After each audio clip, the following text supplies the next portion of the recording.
Paper का level tough और आसान सबके लिए होता है। ऐसा नहीं है कि पेपर किसी के लिए बहुत आसान था, किसी के लिए बहुत टफ।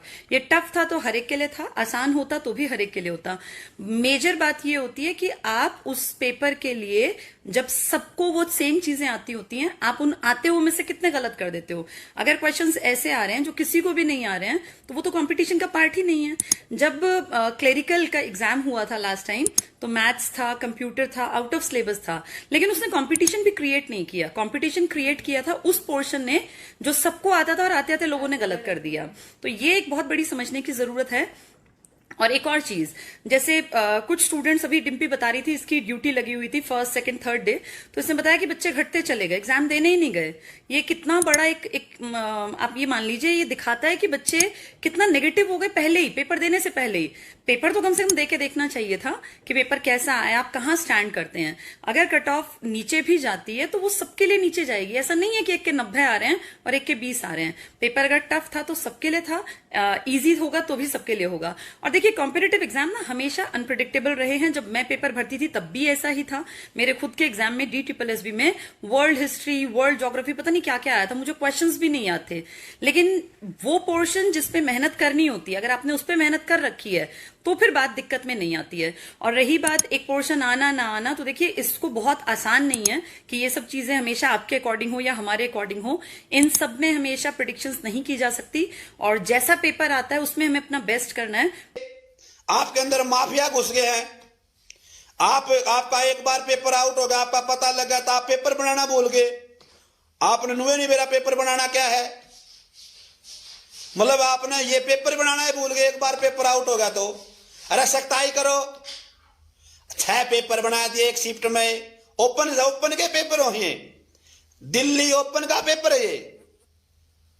ओपन के पेपरों की तरह पेपर छाप कर घेर दिए, और कहते हैं हरियाणा वाले को रोजगार मिलेगा। टट्टू मिलेगा हरियाणा वाले को रोजगार?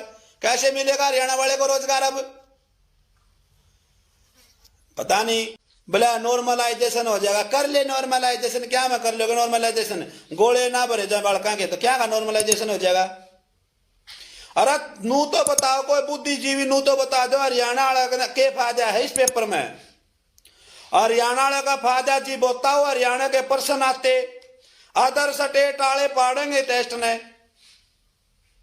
अदर स्टेट वाले का फायदा हो जाएगा इसमें। तो हमारे बच्चों को रोजगार क्यों मिलता था? क्योंकि हरियाणा जी के होती थी।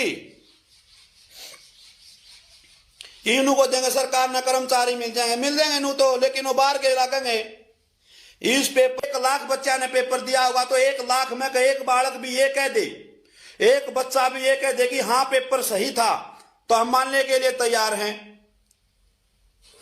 तो ये बता दो चेयरमैन साहब, हमें इस बात का जवाब दो। बच्चों को 2016 की भर्ती हो, हरियाणा पुलिस की 5000 की सेम भर्ती थी, क्या उसमें हरियाणा जी के नहीं दी? आपने दी थी। पुलिस में बच्चे सेवा कर रहे हैं।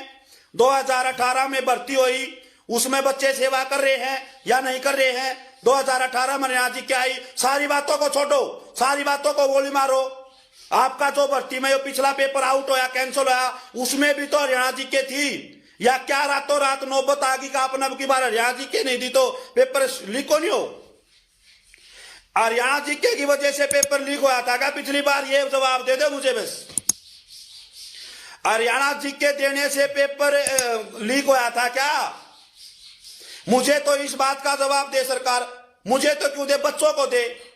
मैं